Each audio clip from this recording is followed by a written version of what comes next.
Hey friends, Mr. Kern here. I just want to take just 1 second and talk to you about what we do with curved pieces, how we make them in the shop. So what we try and do most of the time is make a template.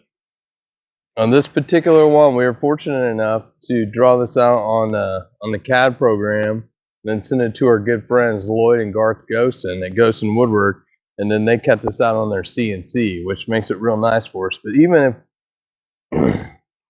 this particular project kind of called for that and justified it because there's about, I don't know, there's probably 5 different templates we needed to match this arch and everything. But even if I'm just making one curve, almost always I'll make a pattern for that out of 1/4-inch plywood, just because it's easier to cut and then sand and get all perfect before I do it on my real thing. So basically, once you have the template, we've got this one screwed in because of the way this is going to go. There's going to be another piece of trim there, so we could put a screw on it. Or sometimes, especially if it's a door or something, we could screw it onto the back because nobody will really see that. But the key is we're going to trace the template, we're going to cut it out, and we're going to leave it extra big when we cut it because it's really hard to cut on the bandsaw and get it perfect. And then we're going to use a router to flush trim that straight. And so that's kind of what I want to talk to you about. We got this router here, and the one we like to use has 2 bearings on it. So it's got a top and a bottom bearing.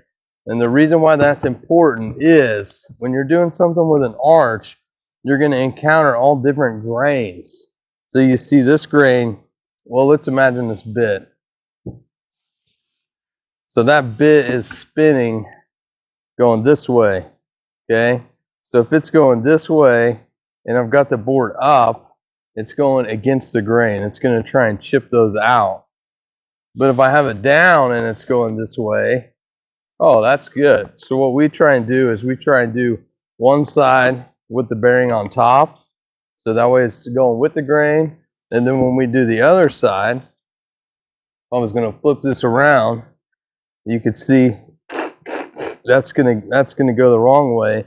But if I put the bearing on the bottom, so that now the template's on the bottom and this bearing is going to go along the template, that will go with the grain, And sometimes if we have a crazy arch that kind of goes up and down and up and down, you have to do a little bit both ways. Hers kind of does that here, but it's small enough.